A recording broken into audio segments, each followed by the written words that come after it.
Olá, saudações, bem-vindos a mais um Momentos Teológicos. Vamos falar hoje sobre messianismo. Obviamente que vai ser algo bem sucinto, porque é um tema bastante complexo e necessita que entremos e adentremos em diversos detalhes, em diversas visões a respeito do assunto. Aqui vamos tratar de uma forma bem simplificada. A ideia do messianismo vem do antigo judaísmo. O que era o Messias? O Messias era aquele ungido pelo Eterno, pelo Senhor, por Deus. A unção nada mais é do que passar óleo no corpo ou em determinada parte do corpo. Este costume era utilizado para diversos fins. Para curar feridas, para pedir bênção, como perfume, para demonstrar que o indivíduo é um bom anfitrião. Ele ungia os pés dos visitantes que chegavam em suas casas. Enfim, são diversos fins utilizados pela unção. E esse termo passou a ser utilizado para aquele que vem ungido por Deus, para salvar o povo de Israel, né? Os antigos judeus. A ideia do messianismo é uma ideia judaica. Não é uma ideia cristã. Ela foi adaptada. O Messias, que é o mesmo que ungido, tem o mesmo significado, é aquele que irá libertar o povo de Israel e reconstruir o templo. Nós temos que analisar que essa ideia vem de um tempo em que o povo judeu era submisso, era basicamente escravizado, né? Apesar que o termo escravizado dessa forma aí seria de maneira mais ampla, mas eles viviam sobre as leis de Roma. O Império Romano tinha domínio sobre os judeus. E a ideia do Messias era aquele que viria salvar o povo de Israel do jugo do povo romano e de qualquer outro. Então a ideia do Messias é mais uma ideia de um reino na terra, para levar os judeus à terra prometida, e não de um reino nos céus, como é a ideia do Messias cristão. Houve diversos outros Messias. O mais famoso foi Simão Bar Corba. Bar Corba, filho das estrelas. Houve uma revolução, a Revolução de Bar Corba. Essa revolução conseguiu expulsar os romanos de Israel, de Jerusalém e região. E logo em seguida, Roma fez a sua retaliação e acabou com todos, inclusive destruindo de vez, basicamente, o templo.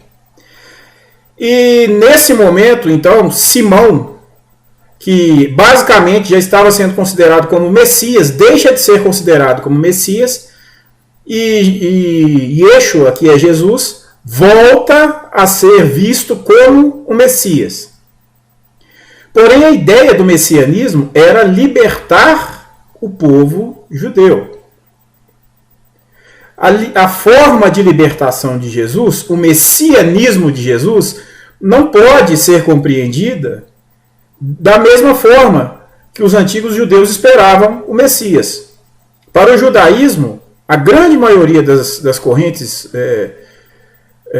do judaísmo compreendem que o Messias ainda não veio.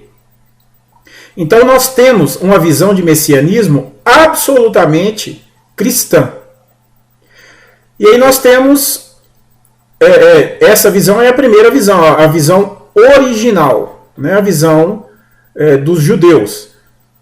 Então, não há para os judeus o Messias. Jesus normalmente não é considerado o Messias, né? Quase 100% dentro do judaísmo. Lembrando que Jesus não teve a intenção de criar uma religião. Jesus era judeu. Os seus seguidores eram judeus. Era uma corrente de pensamento judia. O cristianismo surge depois da morte de Jesus, ou depois que Jesus ascendeu aos céus, ou depois que Jesus ainda caminha pelo mundo, depende de cada crença, dentre outros entendimentos. A questão é que para o cristianismo nós podemos ter mais duas interpretações. A interpretação de um Messias como salvador das pessoas. Por isso é dito que o reino de Deus não é deste mundo. E o que é o reino de Deus não é deste mundo? Esta ideia é de que as pessoas elas devem ser salvas do que estava acontecendo no mundo naquele momento, das coisas ruins, porque o judaísmo também acabou se entregando à ganância de Roma. E os judeus começaram a se contrapor uns com os outros, né?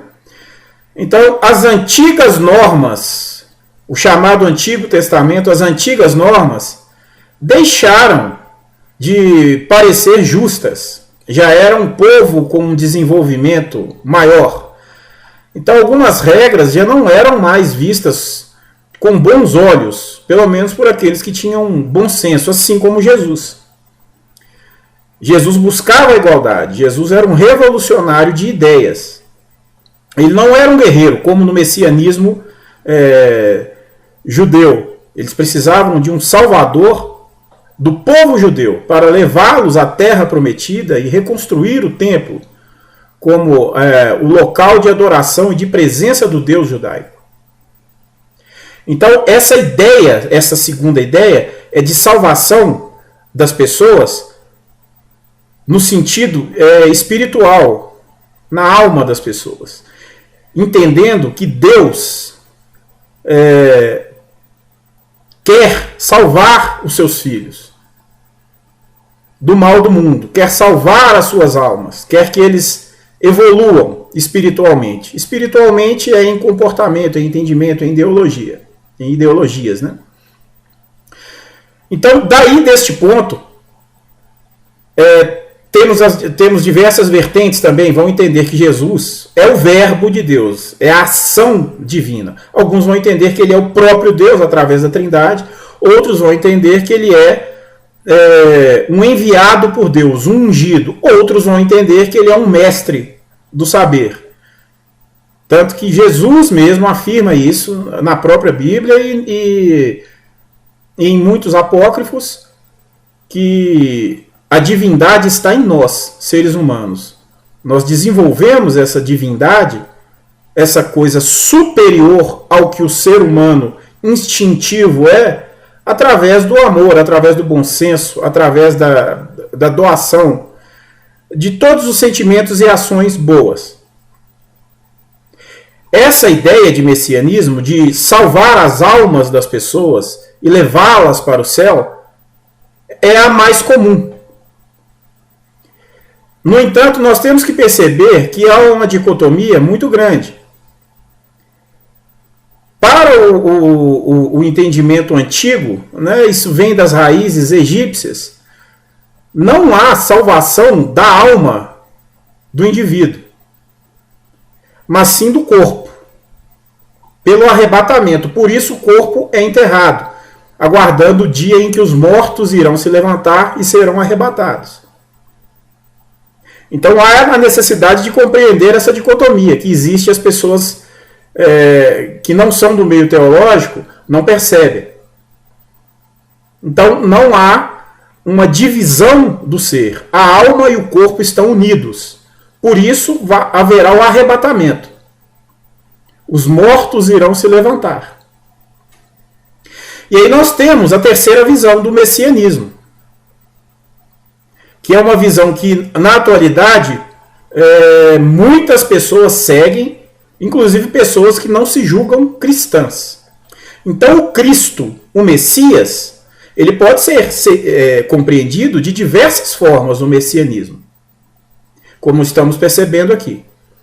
E a terceira, que é, como eu acabei de dizer, uma das formas que está sendo mais bem aceitas, é de que Jesus era, de fato, um grande mestre, um professor de espiritualidade, isso é, de comportamento que leva benefícios não só ao sujeito e aos que estão próximos a ele, mas ao todo, a todas as coisas, visíveis e não visíveis, perceptíveis e não perceptíveis, imagináveis e não imagináveis. E então, nessa visão, nós temos de afastar a ideia de que Jesus é Deus, de que há a Trindade. Nós temos que afastar a ideia da Trindade. E temos que entender Jesus como alguém de fato iluminado, dotado de compreensão, de sabedoria. Se nós analisarmos, por exemplo, dois apócrifos muito interessantes que eu recomendo a leitura, um é Sabedoria de Cristo, o outro, Os Arcontes. Nesses evangelhos, Jesus afirma que o ser humano, que o homem, né, até hoje ainda tem pessoas que tratam o ser humano como o homem, mas de fato eu prefiro usar o termo ser humano, porque nós iremos nos referir ao ser humano independente do sexo, né, seja o homem ou a mulher. O ser humano, ele é um acidente, ele afirma isso nesses dois evangelhos apócrifos. Quando a esposa do Eterno, o Eterno é Deus, aquele que não foi criado, que não pertence ao tempo. E o interessante é que este evangelho ele fala sobre coisas muito atuais, nós podemos perceber, como física quântica, universos, multiversos, questões multidimensionais. Até algumas coisas que podem ser comparadas com seres alienígenas, enfim. Inclusive, eu vou aproveitar e vou dar um gancho nessa questão também, logo depois. Jesus, ele vem e diz que o ser humano é um acidente quando a esposa de Deus resolveu criar um ser que fica entre os seres perfeitos, que podem ser anjos, arcanjos, e seres considerados inferiores, os arcontes. Então o que acontece? Jesus diz, o ser humano ele somente poderá ser salvo através da sabedoria, principalmente através do amor.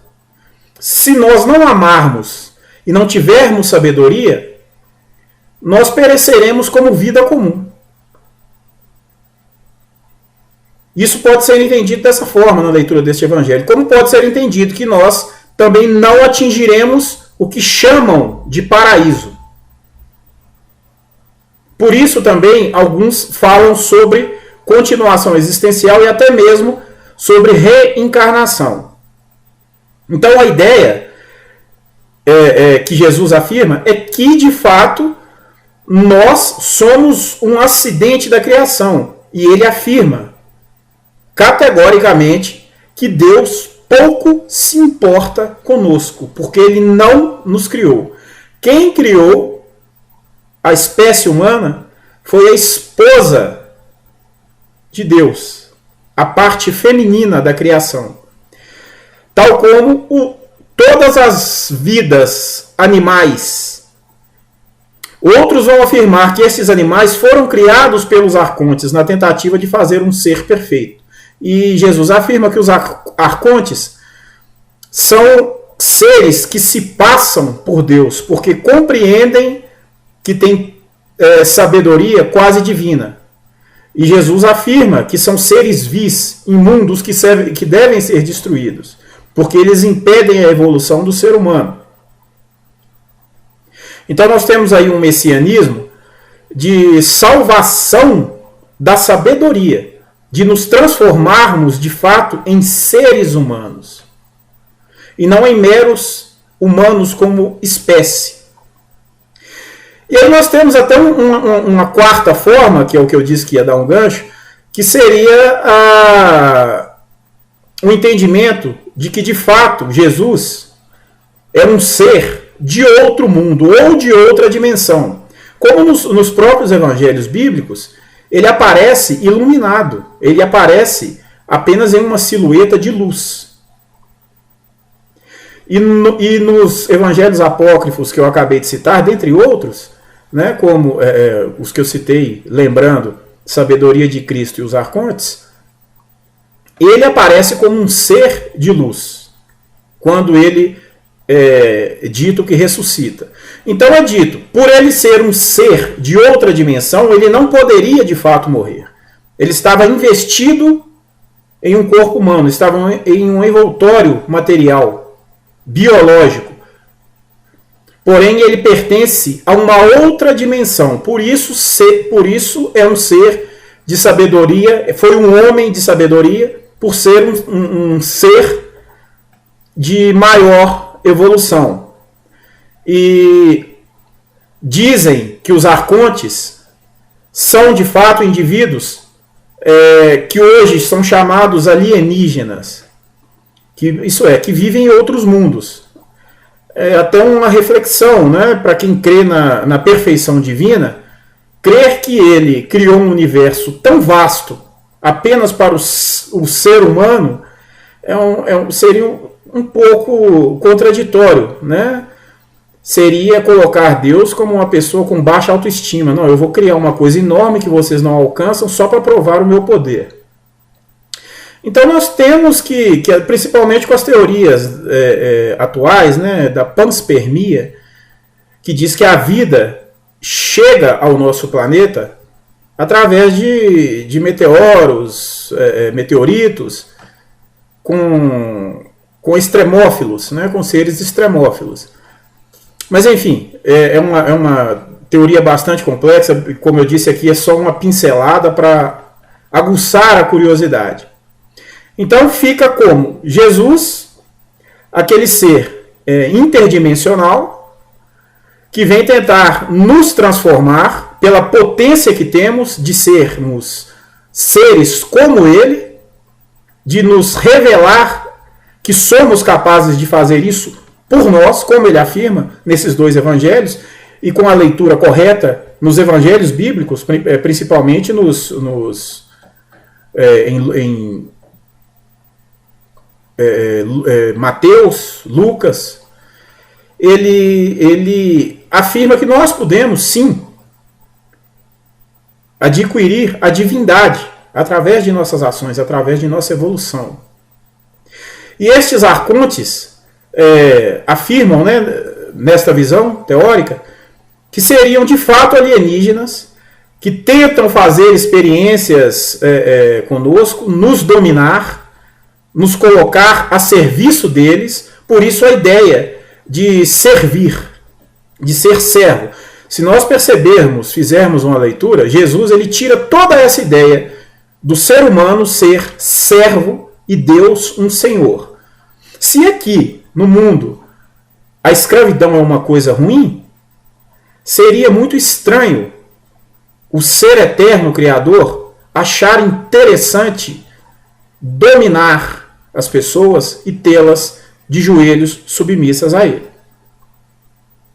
Então nós temos essas três principais visões do messianismo, e essa visão messiânica mais recente, voltada a uma visão mais científica, com possibilidades, e em alguns casos até com probabilidade. Isso é, possibilidade possível de acontecer e probabilidade possível de ser provado. E Jesus, então, ele tem todas essas compreensões, dentre tantas outras subcompreensões e outras compreensões não tão comuns. Então o messianismo, o cristianismo, o Cristo é aquele que é o Messias é o ungido, é a mesma coisa.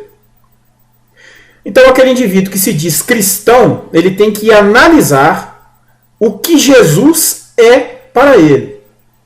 Qual Messias Jesus é para ele? Se é um Deus, se é um sábio, se é o próprio Deus, se é um enviado de Deus, se é um ser humano que conseguiu evoluir por si a ponto de fazer com que as pessoas o seguissem e compreendessem o quão evoluído ele se tornou, ou se é um ser interdimensional que veio tentar fazer com que a humanidade se torne melhor. E aí vem a ideia de quando diz Deus é eterno, o eterno. Então hoje nós podemos perceber a relatividade do tempo, nós podemos perceber as questões de física quântica, nós podemos perceber que se torna cada vez mais possível e até provável viagem no tempo, tanto para o passado como para o futuro. E são coisas que devem ser analisadas de maneira mais profunda e menos preconceituosa. Ah, mas puxa vida, como é que vai pensar desse jeito? Não, as mentes têm de se abrir. Por mais absurda que uma coisa pareça, por mais complexa, é necessário que analisemos isso para, de fato, deixarmos de ter um pré-conceito e termos um conceito. Mesmo que este conceito seja, posteriormente, que nós criemos uma tese, que haja uma antítese. Que ele seja derrubado, esse conceito, posteriormente. Então, o convite que eu vim fazer hoje aqui, no Momentos Teológicos, é para que os que se dizem cristãos analisem, de fato, que tipo de cristão eles são. Que tipo de cristão você que assiste esse vídeo é. E você que às vezes se diz ateu e diz, não, eu sou um indivíduo que creio no Jesus histórico. Neste homem que percebeu os erros que os indivíduos estavam cometendo em sua época e evoluiu intelectualmente. Então, o sábio, o professor, que buscou, e até hoje nós temos os seus ensinamentos, queiramos ou não, eles estão aí em nossa sociedade. Tudo que Jesus ensinou está em nossa sociedade, está em nosso mundo, está em nossa vida. Independente de crermos que ele é um Deus ou não, de que é um homem ou não. Eu estou sendo específico no que ele propôs, nas suas propostas. E é importante que seja dito aqui que o messianismo é algo muito complexo, né? Que eu tenho que repetir isso. Por quê? Porque a única coisa de fato que leva a Jesus na Bíblia são os 4 evangelhos. Somente eles. O Novo Testamento, qualquer outra coisa, tem coisas úteis, sim. Mas não referentes à proposta direta de Jesus. Então, por exemplo, quando nós olhamos o Apocalipse fala do Império Romano, ele não fala do fim dos tempos hoje. Os apocalipses que existem não falam do apocalipse que afirmam hoje. O apocalipse é passado, ele já aconteceu há muito tempo. E por que ele é tão confuso? O apocalipse escrito por João, o apocalipse bíblico, João foi condenado. João foi envenenado. E ele não morreu. Ele foi exilado em uma ilha. Posteriormente. Nessa ilha, em seu exílio, ele escreveu sobre o Apocalipse. E é quando ele fala de Roma. Ele fala das legiões, que virão legiões. E os espertalhões, né, que se dizem líderes religiosos aí, falam sobre legião de demônio, que as legiões estão tomando o corpo das pessoas, as mentes das pessoas. É impressionante como o indivíduo consegue ser tão mau caráter, tão cara de pau. E João, exilado, ele criou essa ideia do Apocalipse, mas ele falava de Roma, ele não estava falando nada sobre Jesus, não estava falando nada sobre o futuro. Então isso é uma coisa que tem que ser analisada. O Novo Testamento é contradição ao que é considerado o Antigo Testamento, aos ensinamentos da Antiguidade. Jesus ele foi um estrategista, independente do que ele tenha sido, ele foi um estrategista. Ele fez uso daquilo que a sociedade compreendia na época. Ele usou dos entendimentos da religião, que era religião, era Estado, era tudo uma coisa só. Era direito, era tudo uma coisa só. Ele usou desses preceitos para fazer com que as pessoas compreendessem. Ele falava em alegorias, em metáforas, para que as pessoas que o seguiam compreendessem que eram pessoas simples. Então aqueles, por exemplo, Tiago, Pedro, João, né, aqueles apóstolos que em tese, pela Bíblia, ele sempre chamava para si, para questões mais complexas, tem evangelhos mais interessantes, não é verdade? E João, claro, nós temos que entender que o Apocalipse, quando ele fez, ele estava já com problemas neurológicos, psicológicos, ele já não sabia mais, ele estava sob efeito de tortura, sob efeitos, inclusive biológicos, do próprio envenenamento. E o que eu quero dizer é o seguinte: para que seja analisada profundamente as ideias de Jesus, nós temos que compreender que existem diversos textos sobre ele. Os textos chamados bíblicos foram textos que foram colocados pela Igreja Católica Apostólica Romana, no Concílio de Nicéia, por Constantino, quando ele se auto-intitulou, né, o primeiro Papa.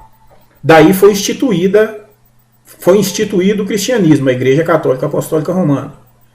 Até então, existiam diversos textos, os seguidores de Jesus, cada um cria em uma posição. Uns acreditavam que ele era o Messias, outros não acreditavam que era um sábio, acreditavam que era um profeta, mas todos seguiam os seus ensinamentos. Um dos primeiros livros é a Didaqué, né, o comportamento daqueles que seguem Jesus, né, dos antigos cristãos, que não se denominavam cristãos. Por exemplo, eles dizem que o pregador, que é aquele que ensina, deve possuir uma profissão. Ele não deve viver de ensinar, porque ensinar não é algo que deva ser cobrado. Então, se alguém chegava ensinando, até o terceiro dia ele podia se hospedar, se alimentar gratuitamente, né, em troca de passar os conhecimentos que ele tinha, vindos da sabedoria de Jesus. Depois disso ele deveria trabalhar. Ele não deveria viver da palavra, como dizem hoje em dia. Então, são mais de 800 evangelhos.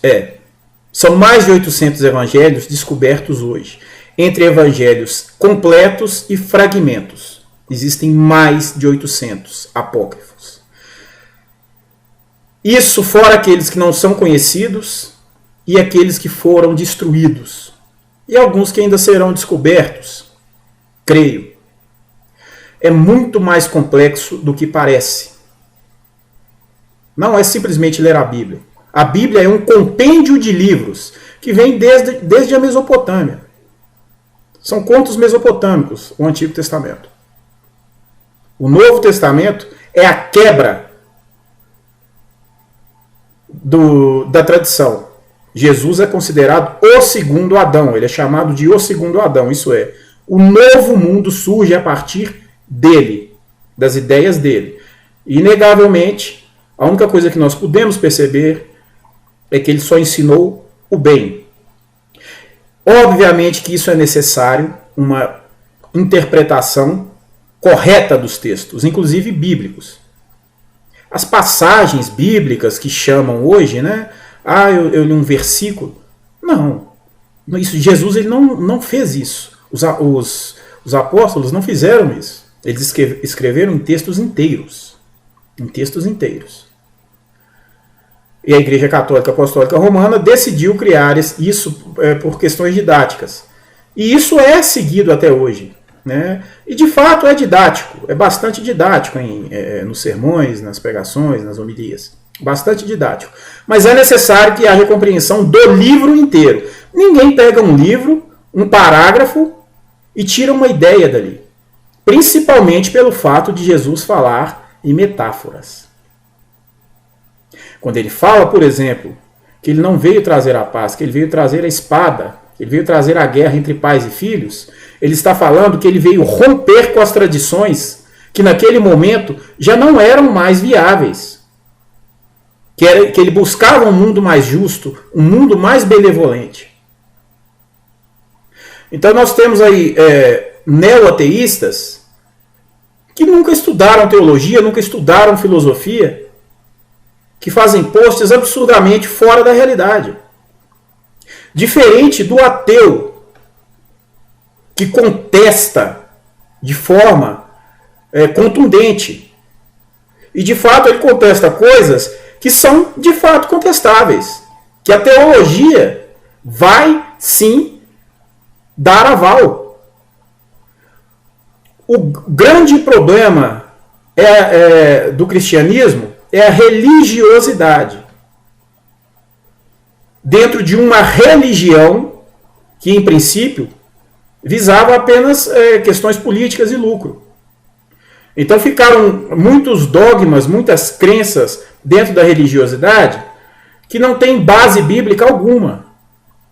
Por exemplo, é dito... deixa eu ver aqui algo que é dito, né, que tem na Bíblia e não existe.